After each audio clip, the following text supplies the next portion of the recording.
Hi, everybody. Welcome to Ladies Power Lunch Coffee Break. I'm very, very excited today to welcome our very special guest, Amla, who's going to be talking to us about something that I feel we all could use a little bit of.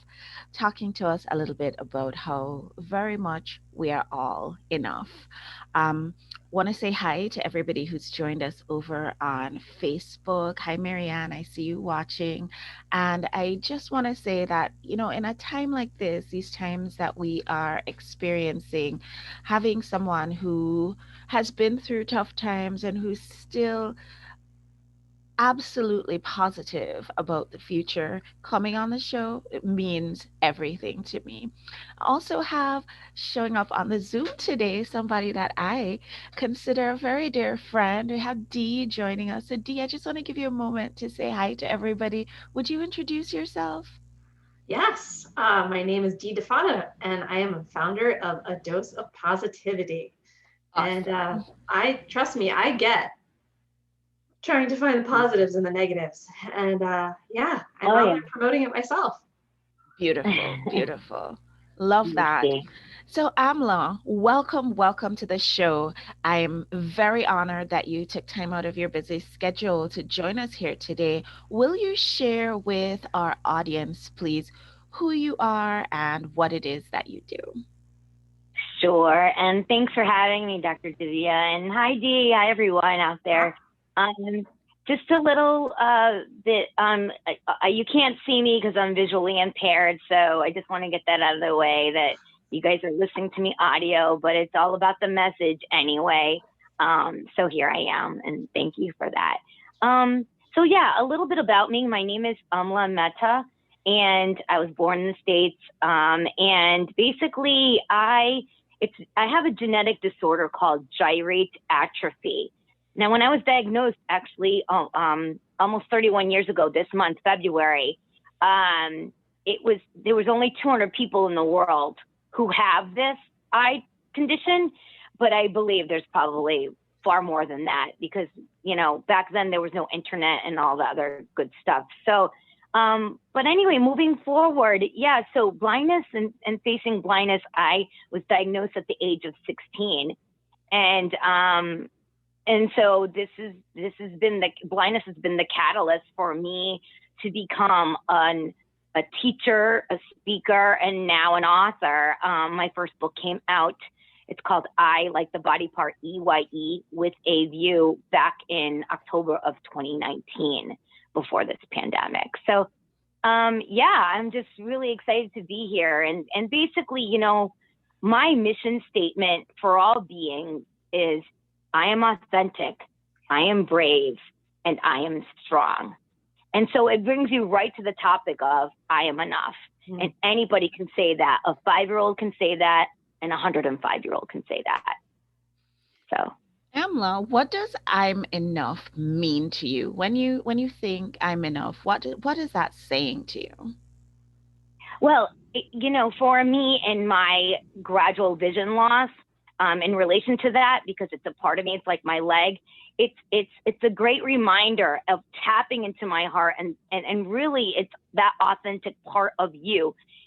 Authenticity is like your shadow. It follows you around. You can't get. It's not something you just. I'm going to be authentic for the day.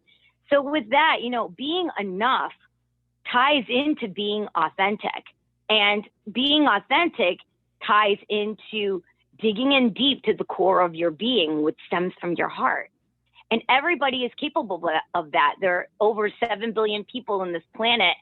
We all have a heart. We're all capable of unconditional love for ourselves, which leads into being authentic and tapping into the beauty and innate love that you already are.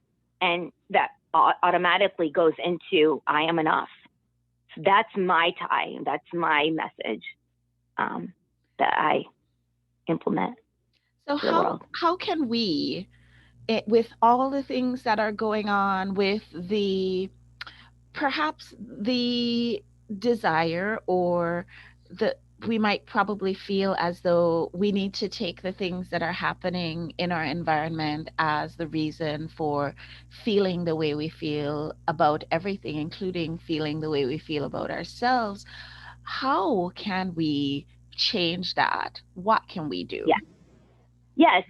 So that's a really great question. It's really self-love, self-care. You know, nobody's going to love you more than you love yourself.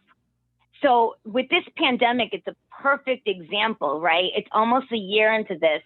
And, you know, people are feeling the ripple effects of being isolated and feeling alone. You can't even hug somebody anymore, per se. And it's just, it really is, you know, a self, you know, investment in within yourself to tap into the love that you are. How can you do that? You know, well, you know, the best thing to do is, I always talk about this, is tapping into your inner child. If you like blowing bubbles, then go blow bubbles. If you love going on the swings, and go swing on the swings. It just gets you out of that mindset. Get out of your head. And if it's a 5-minute thing of like coloring, which children do that, so that, you know, you just tap into the things that you enjoyed doing when you were a child. And that really sets you off. And it's kind of like the trigger. It says, hey, you know what? I'm going to do this for about 5 minutes, take a break. And then you could just go back to what you were doing before. It really, when you tap into your heart, it's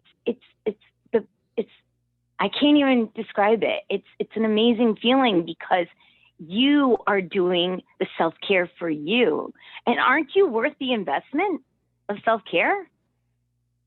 This is a beautiful question. This is a beautiful Yeah. question. And I think perhaps for some of us, Amla, we're not as sure what we're worth. And the idea of what you're worth can sometimes be a little bit fraught for some of us, you know, that feeling of self-worth.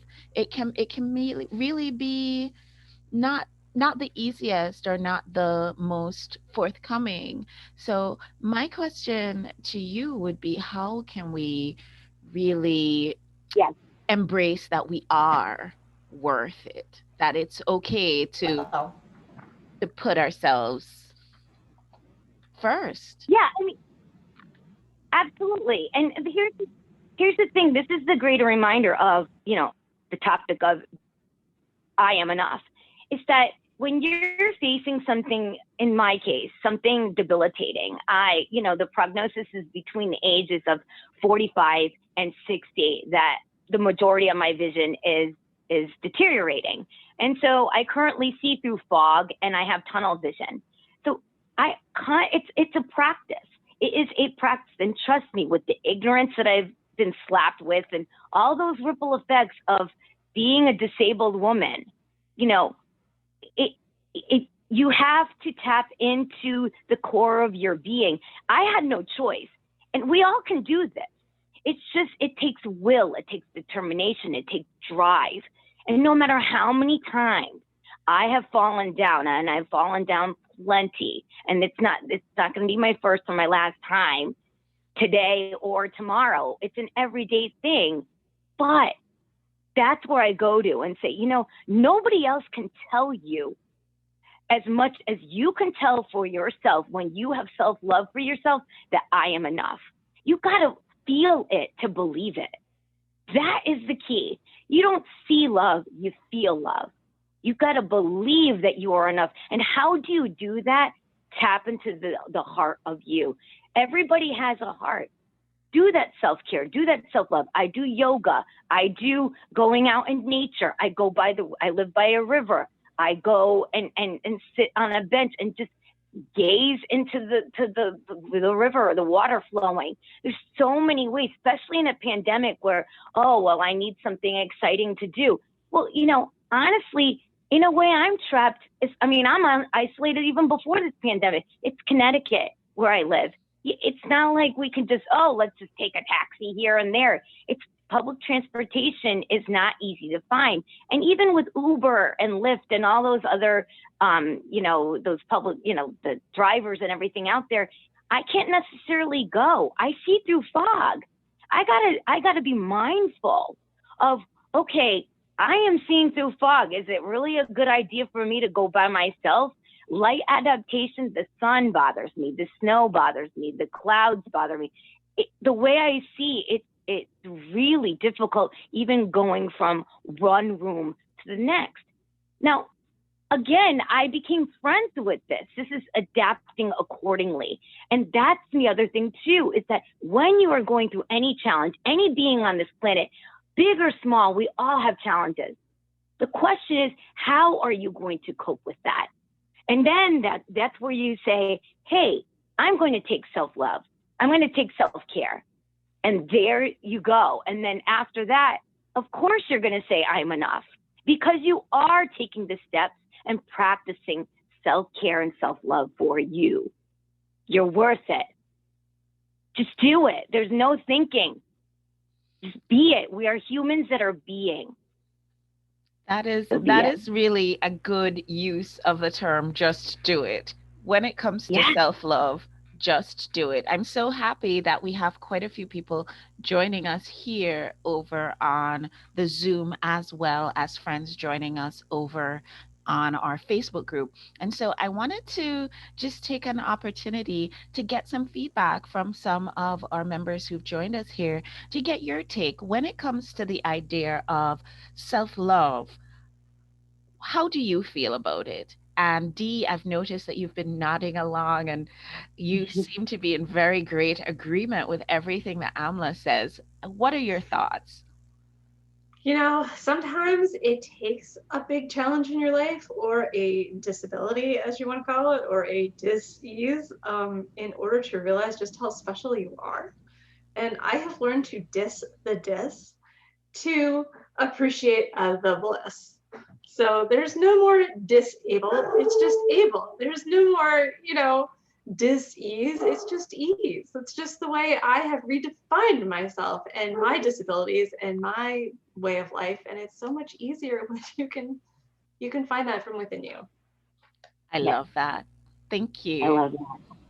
Awesome. Thanks, and we also have Shauna Lee and Nan and Tina and Tiffany joining us. And my question to you is, how are you embracing this idea of I am enough?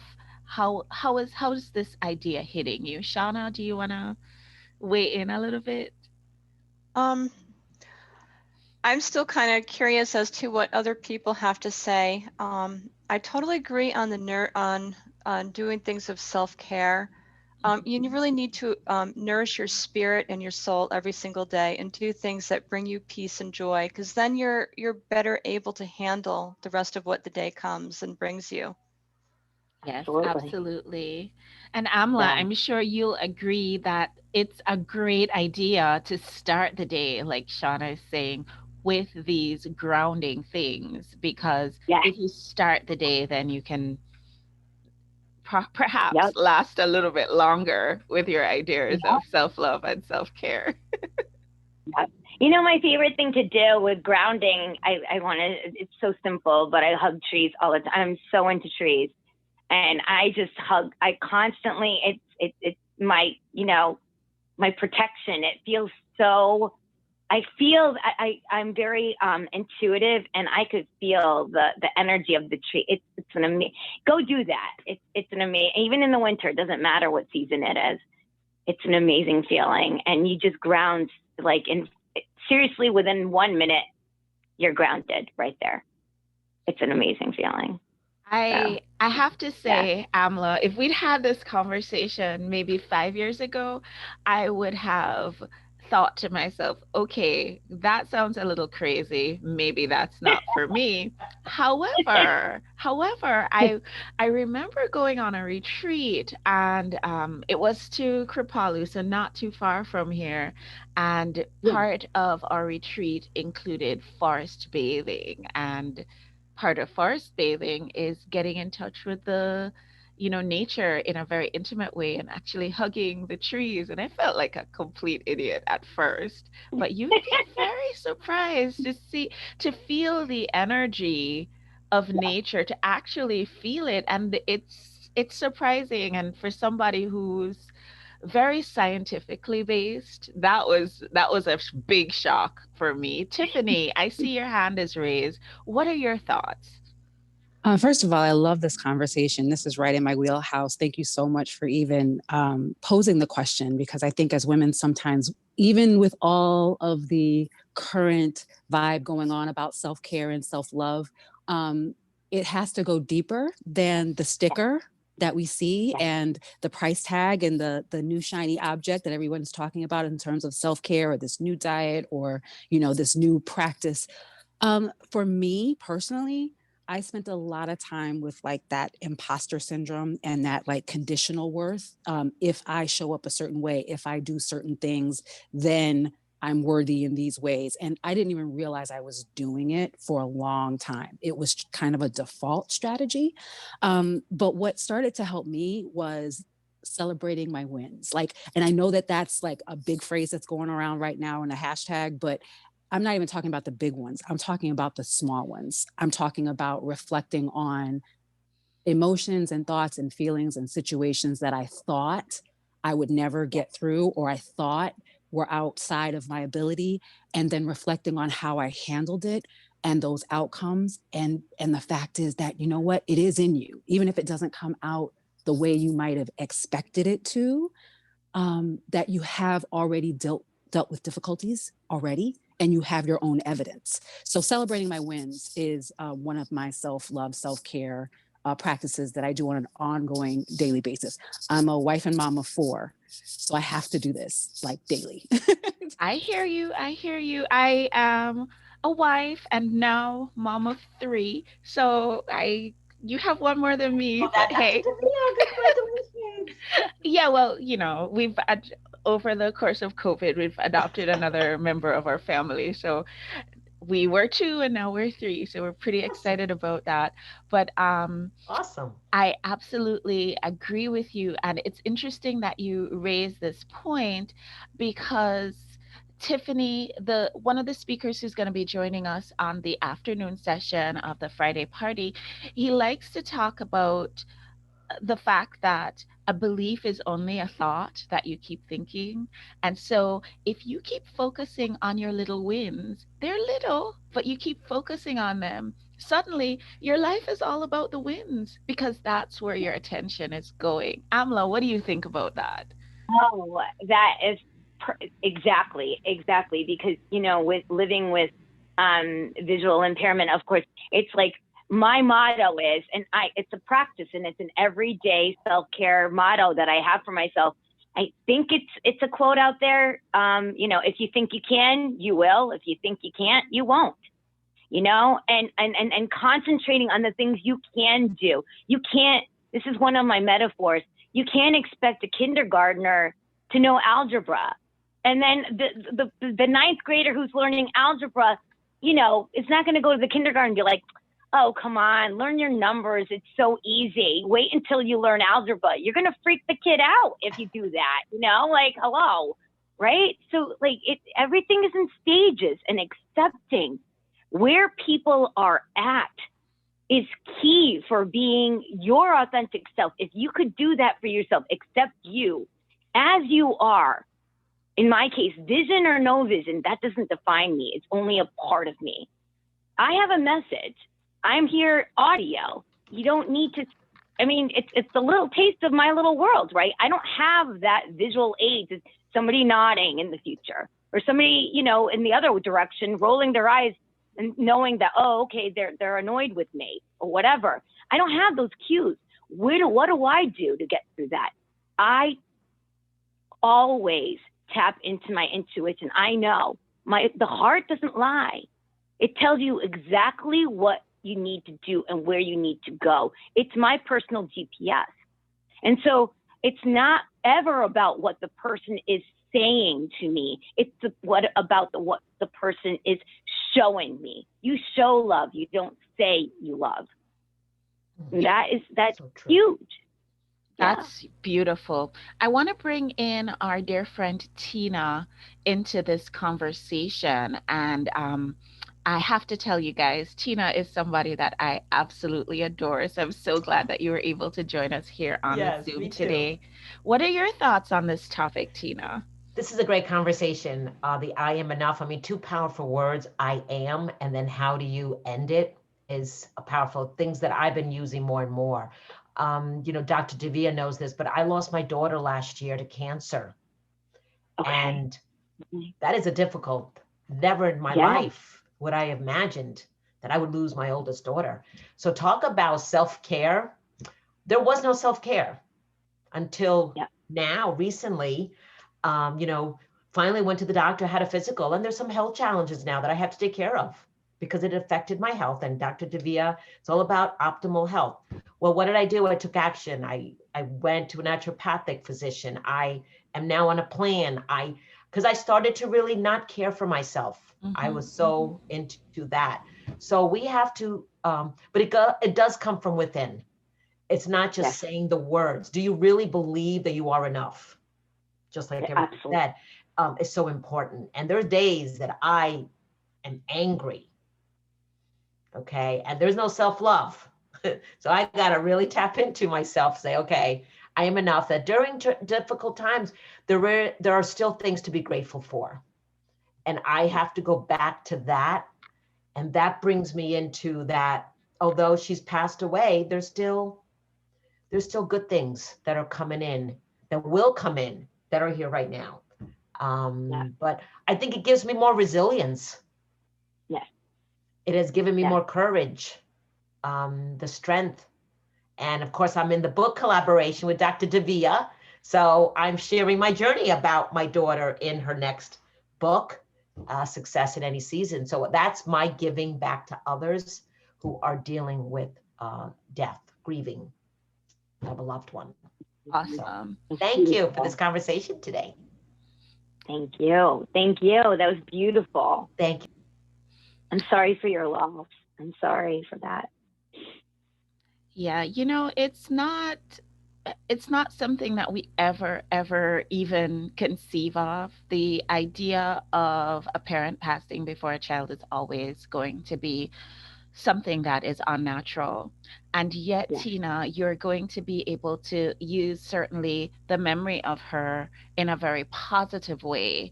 And for that, we are all grateful to be able to share this story with you. So thank you for stepping up and saying yes to being part of Success in Any Season. Yeah. Amla, before we Yeah. go, would you share with us do's and don'ts for really plugging into that idea of I am enough? Oh my goodness. I think I start my day by meditating. It really helps with grounding and taking in, inhale, exhale. We forget that. And it's part of during the day. And we all know this. We're so busy. We lose. I know I do this. I'm just going to talk for myself. I hold my breath during the day. I'm like, it's like, it's automatic. And then sometimes, and I'm like, what am I doing? Like, so to go back to feeding yourself with I am enough, that's what I do. Meditation is a really great way. And you don't need be in the lotus position to meditate. Grab some mantras, say I am enough for 5 minutes in the morning. How about that? That's a great way to start the day. Or I am grateful, or my eyes opened today, I'm alive. There's so many reasons to be grateful that you woke up this morning. It's a great way to start the day. And then I end the day with meditation too. I actually practice, it's something called the Ho'oponopono. It's a Hawaiian prayer. Really quickly, I'll share that. I say this out for myself, and then I actually, my intention goes out to the world, and I say this every night. And it's in my book, I With a View too, because I added 2 more of the mantras. But it goes like this: I am great. I am sorry. I love you. I forgive you. I'm grateful. I'm sorry. And then I added my own 2. I accept you and I respect you. Wonderful. It's a wonderful prayer. I start the day with that, and I end the day with that. I actually recite that like to myself at least for an hour. It's automatic. And then I actually sleep with rain music, and it just washes away the day. So, you know, all of these things that you could do, practicing yoga, doing meditation in motion, going out in nature, as I said before, going, you know, hugging trees, there's so many things you could do to feel like you are enough, right? And, you know, when you do that, you don't even need to worry about what you shouldn't do, because you're filling yourself up with so much love and awesomeness for yourself. You feel it and you believe it. So there's nothing you don't need to do. Just keep on doing what you can do to fill in that cup of love for yourself. And then shine that out to the world.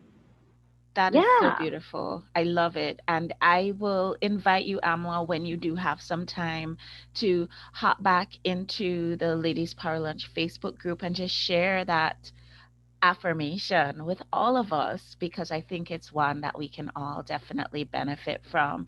Nan, you've been pretty quiet, but I know for sure that this is a topic that you will have something to say about. What are your thoughts? Absolutely. I know we're getting short on time.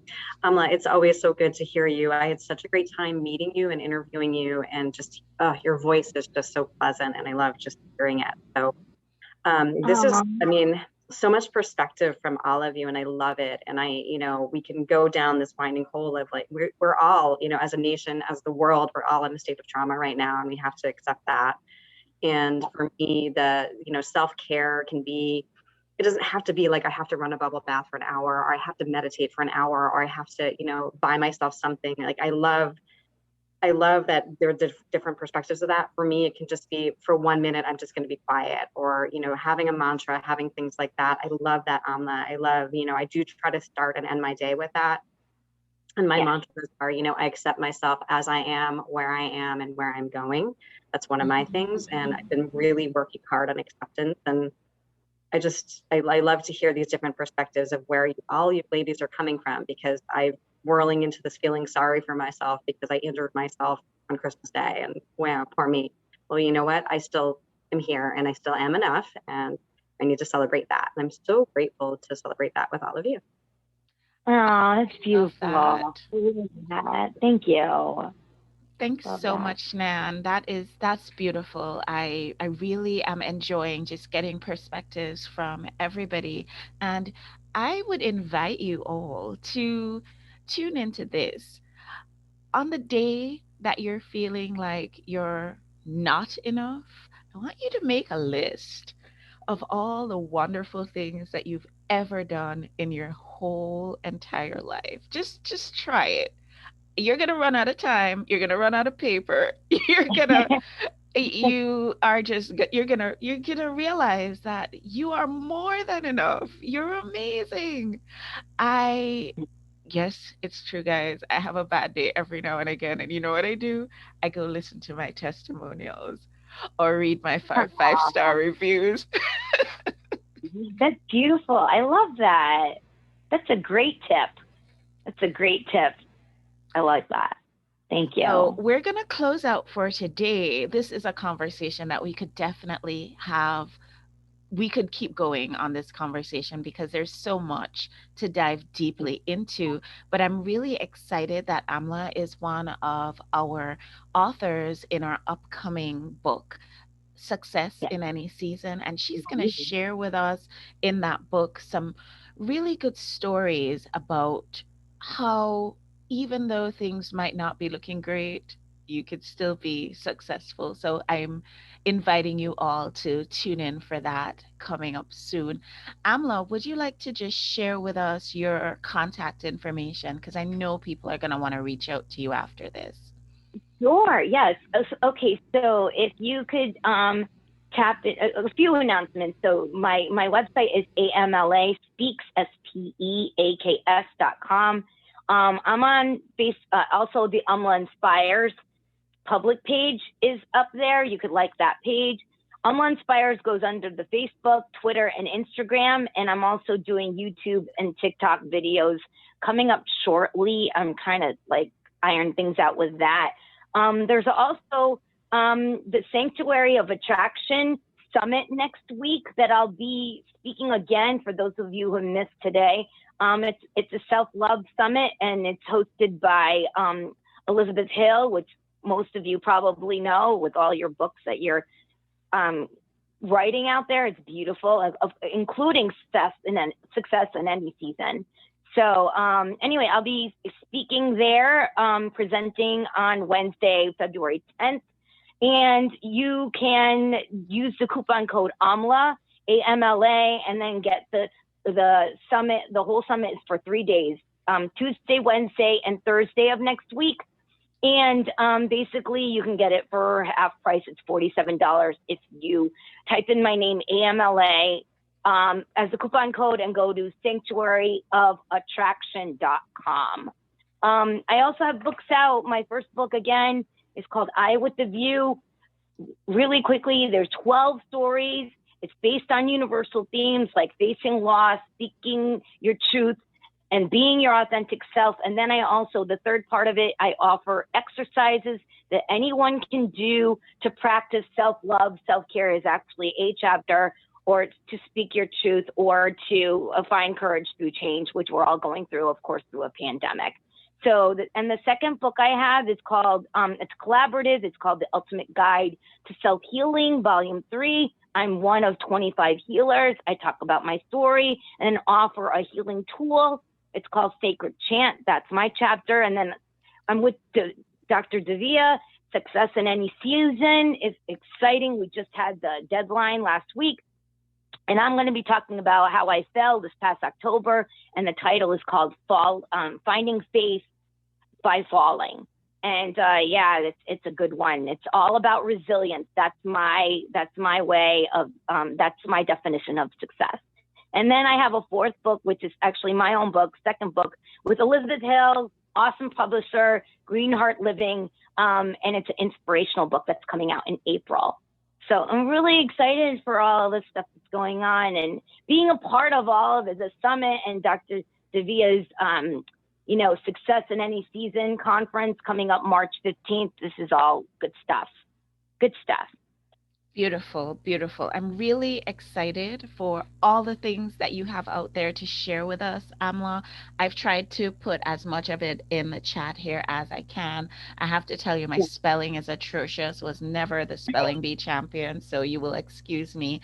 But surely feel very free to hop on over to the Ladies Power Lunch group and just share all your information with us there too, so that people can connect with you. Thank you, everybody, so much for joining us. Thank you, Amla, for being such a very special guest today. And I invite you all. The party keeps going. We're back here at 1 o'clock this afternoon, and we're going to be talking about LinkedIn. So see you then. Have a great day, guys. See you on the Thank next you. show. Bye. Thank you. God bless.